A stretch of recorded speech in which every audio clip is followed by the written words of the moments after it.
Hey guys, Dr. Dean coming at you with some car line advice today. I want to talk about hearing loss and hearing aids. So, for those of you that don't know, I wear hearing aids, and this is somewhat a new thing for me, maybe in the last 4 months or so. I didn't perceive that I had any hearing loss. I had really bad ringing in my ears, tinnitus or tinnitus, for about 7 years. In my case, it came from getting punched in the head. I got attacked by a group of guys when I moved out to California. I woke up 2 days later and had this terrible ringing in my ears that never went away. And I didn't perceive that I wasn't hearing things. I knew that I was hearing this ringing.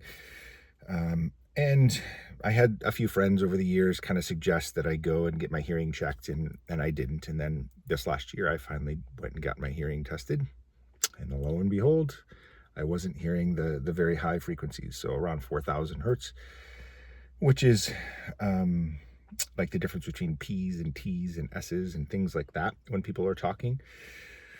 So I battled with my insurance company. They were denying coverage and saying that, they didn't cover hearing aids, and I was trying to switch to a different plan and they wouldn't allow me to switch. And so in the end, I was sitting at dinner with a friend who wore hearing aids, and I said, "Hey, can I just try your hearing aids?"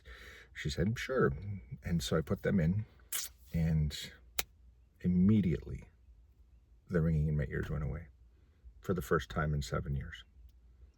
And we both cried, and it was wonderful.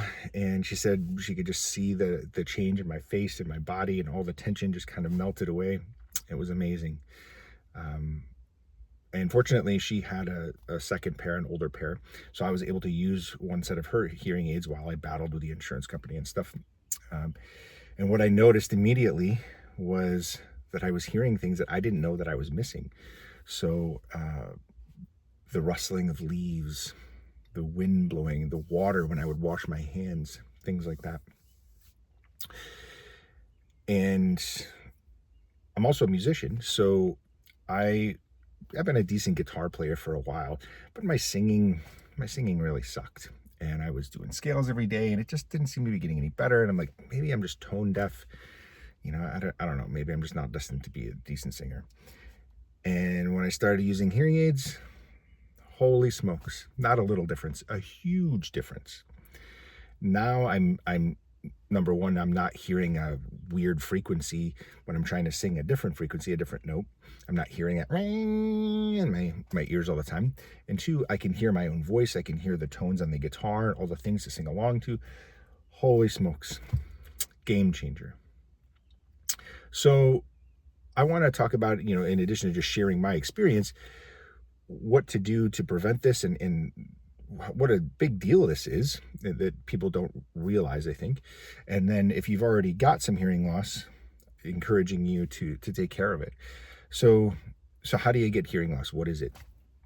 And whether or not you have ringing in your ears or not, the idea with the ringing in the ears is that if you are into music or PAs, have an experience with PAs, anything like that, the concept is that if you're not perceiving a certain frequency, your brain kind of turns up the gain, the volume on that frequency to try to hear it. And there's a lot of signal noise, and you end up with this squelchy, like a microphone that's too hot. It gets kind of squelchy and squawky and weird sounding.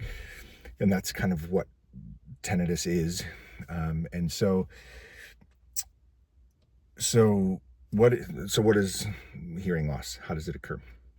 When you go to a loud rock concert or something like that, right? These frequencies, the sound is coming in to your ear, and in your inner ear we have these hair cells, and they stand up, and they catch these frequencies, these vibrations, as they roll over them and transmit these signals to the brain to perceive sound.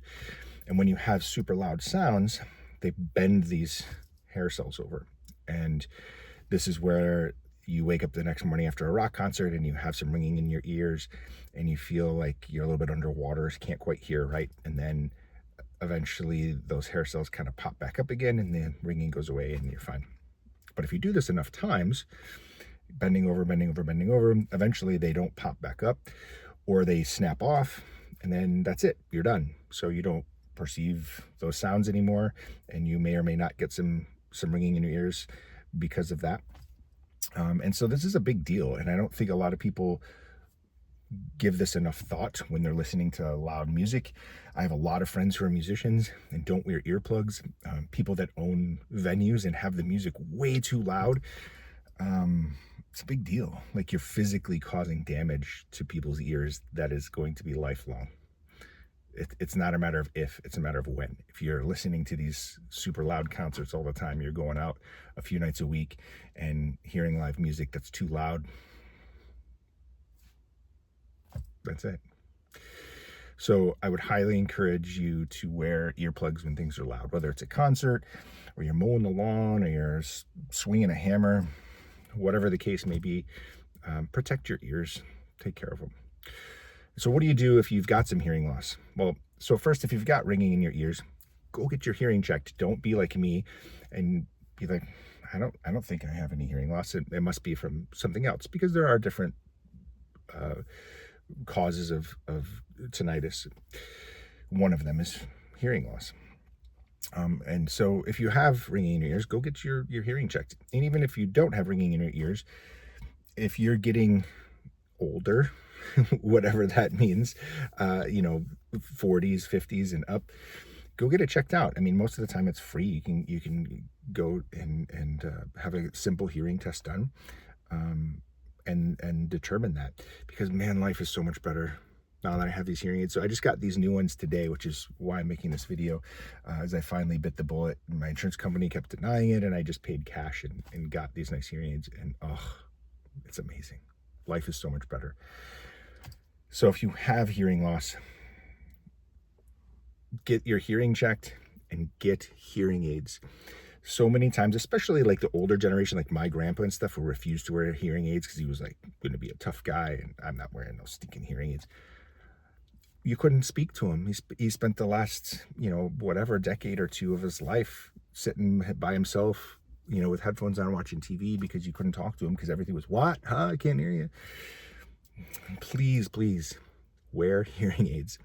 In addition to just having a better quality of life yourself, and your family and friends being able to talk to you, and it's enhancing their quality of life as well. Number 3, we also know that this decreases how much your brain is struggling and having to work with things. So in terms of dementia, things of that sort, correct your hearing loss as soon as you can. So how does hearing loss work? What do you do to prevent it? What do you do if you've got it? Now you know.